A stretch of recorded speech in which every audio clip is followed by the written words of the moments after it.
at least I won't record anything. If you share anything, I don't record that kind of thing. I just record information stuff that I might provide. And so I kind of wanted to get back to the basics a little bit. We do have some new group members. There's another Jennifer as well that I was hoping would hop on tonight, but I'm going to make her listen to this because she's brand new as well. So we're gonna, like I said, going to get back to the basics as far as like priorities, aligning with your life.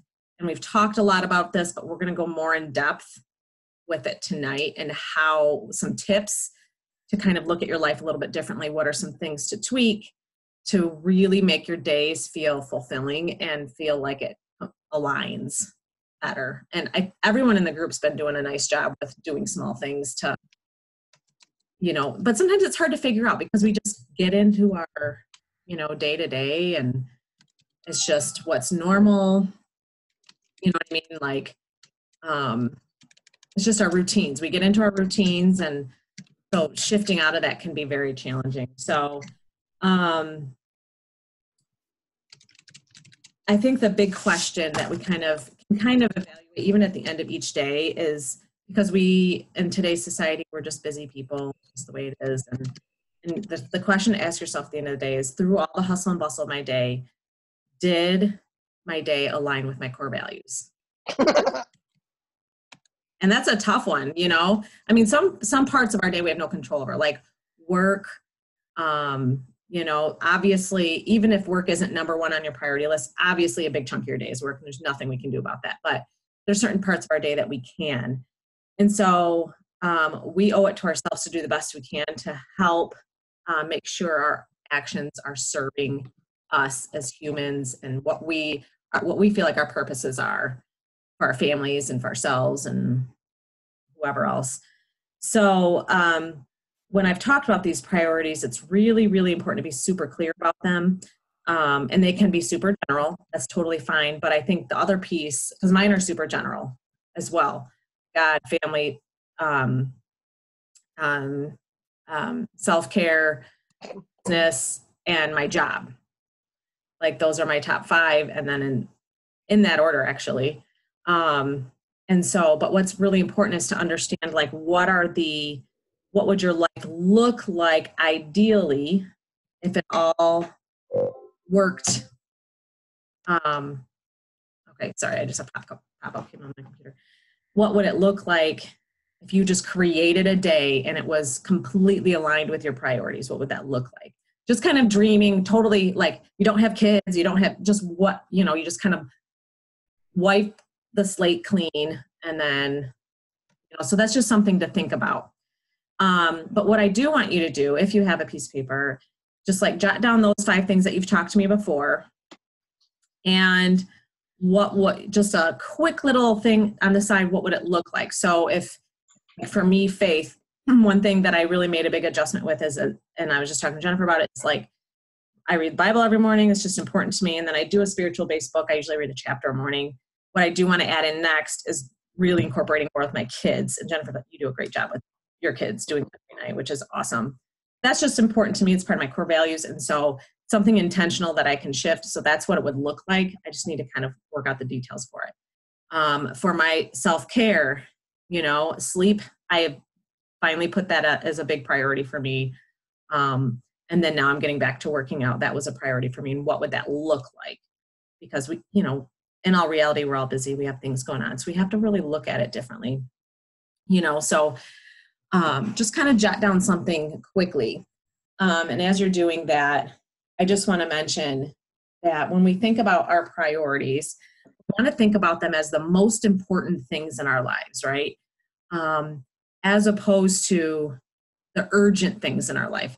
Everything else in our lives are what we would consider as urgent, meaning they're not really important, but they need to be done. Like, there's a bill that's due tomorrow, I have to get it done. My kid just scraped his knee, I've got to go take care of that. Or, we have to do them, but they're more urgent as opposed to, like, in the grand scheme, super important. And sometimes we get into the habit of, oh, I just got a pop up on my phone. You know what I mean? Like, what did this notification do? Or, oh, and I just got an email. I should read it right now. You know, we get in those habits, and I still do that. I still get in those habits, and I've been working my tail off on not doing it. So it just takes time, and you got to give yourself a little grace too. But that's kind of the difference. So as opposed to intentionally spending time with the family playing a game, because that aligns with your core values. So my intention is not to make you guys all super type A, but it helps us look at life a little differently.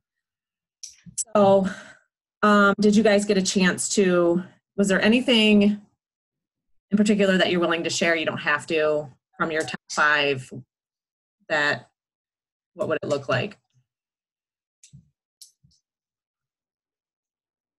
If you want to share, you don't have to. Oh, I could only remember the 4 I put. I should have gone to get my notebook. I can look it up. For self, I put sleep, because that's been a big deal. Eating and drinking water, and then self-care. And then for the family bonding, I put bonding and intentional time. Mm-hmm. And then for God, I put going to church, getting involved with bells and ushering, taking down, clean up, that kind of stuff. Cool. So when I didn't put anything down for job right now because I'm feeling pissy. Yeah. And that's okay. There might not be anything with your job other than making sure that you're infiltrating like self-care at work and things like that, taking a lunch break, which was hard for me. I still don't always take lunch breaks, but it's not really built in. What's that? It's not really built in. No, I mean, I'm allowed to, but things that's right. But so with your example there, it is when you look at your week ahead, and let's say you use a planner, and I'm not saying you have to use a planner, but the way we look at it is we put in the important stuff first. Okay, so the important stuff would be, all right, sleep is going to happen, so I'm going to bed at this time every night. All right, spending time with Jen is important this week, so I'm going to make sure that it is aligned with my priority. Absolutely. I'm going to make sure that maybe I get outside and walk for 10 minutes if that's part of your self-care or whatever. So you put those things in first. It's not to say paying the bill or spending time watching TV. There's nothing wrong doing those things as long as you're intentionally focusing on the important things first. And then you let the other things kind of melt in. So it's just a different way of looking at things, and that might help us because I think sometimes we do the exact opposite. We're with all the things, and then we try to shove in all this other stuff like the exercise. And I know, Jennifer, that was something you were trying to add back in is exercise. Like you want to add this in. First, we've got to look, it's kind of like throwing up your feet up in the air and like, okay, let's start with the important stuff first. And then I will plan out the other things. And some of that might be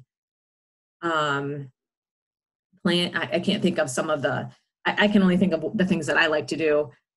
Sometimes, I'm going to say the phone, for example, is putting parameters around my phone usage or getting on Facebook or in Facebook groups, because we are in Facebook groups. Let's be real, like we've got fitness groups, we've got this group, just being intentional with the time I spend on it. Or if there's TV I want to watch, I'm super intentional about, okay, I can't wait to watch this show tonight. And it's total just like zone out time, but I've already filled my day with my important stuff. Paying my bills, I'm going to do them on Sunday. You know what I mean? That kind of thing.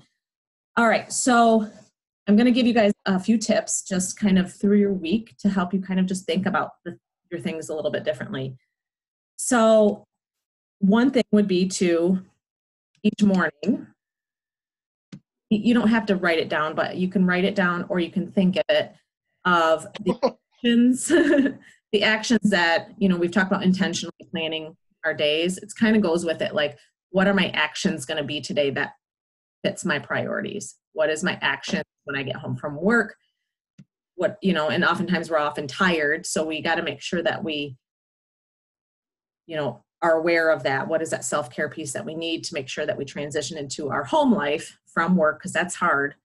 That can be hard, especially if you're exhausted. And then you have needy children and you have all these responsibilities with dinner and XYZ. So thinking ahead, okay, what's it going to look like? How am I going to make the best of it so that I'm presenting that your family doesn't get the rest of you?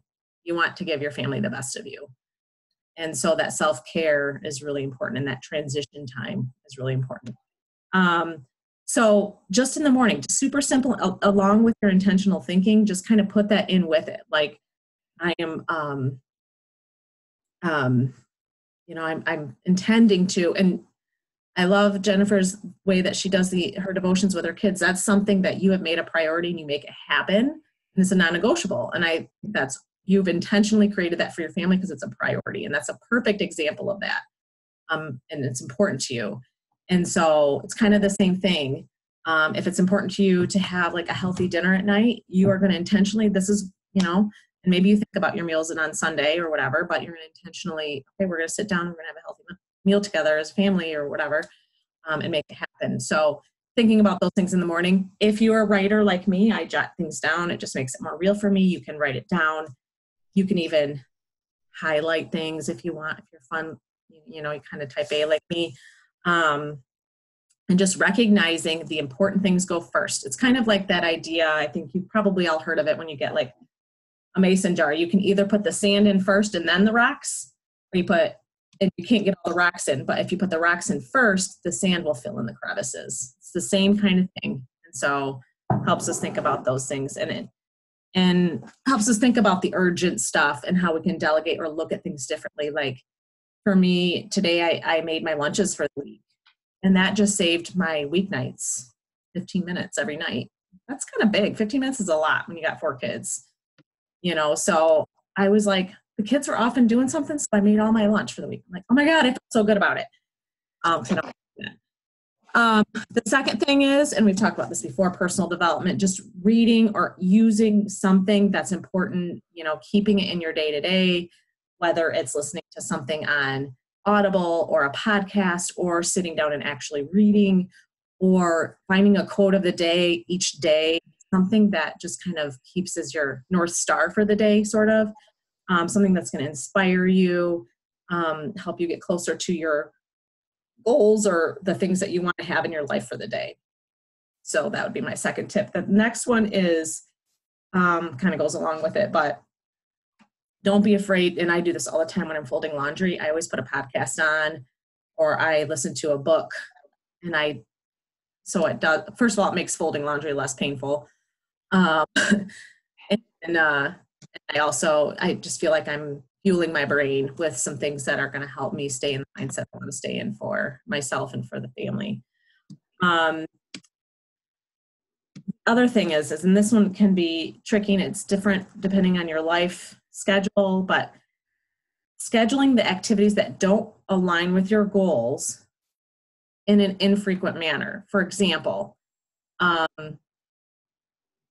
sometimes people, when they get home from work, they just want to sit down, kick their feet up, and watch TV. And then all of a sudden, 3 hours later, you're like, oh, I'm not saying you guys do that. I'm just thinking of a random example.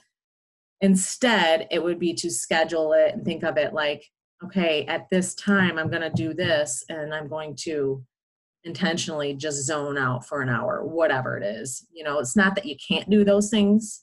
It's just we don't want it to take over our lives. That's all. So if it's something that you enjoy, do it. You should always do it, but you always want to put parameters on things to a degree so that you are filling your own cups in different ways too, because that doesn't always do it all for you. And then at the end of the day, at the end of the night, it's kind of like that question I gave you at the beginning was, did my hustle and bustle align with my priorities today? Did everything go the way, and how did it feel? We've talked about like intentionally creating the feelings we want. Did it give you the feeling that you wanted at the end of the day? And this, what it will do is it'll keep your choices kind of front and center. It will keep you accountable. You're going to feel really accomplished and kind of like, wow, it's going to feel good. And then at some point, you keep doing that, it's going to be less of a rote effort. It's just going to be natural, So it's just really important that we honor our priorities and, kind of make that our focus, and make them a non-negotiable, because really at the end of the day, this is all about alignment, aligning our lives in a way that works and serves us. So with that said, Let's talk about some things you already have implemented that has helped you align your life a little bit. If you're willing to share, I'll stop recording now. So.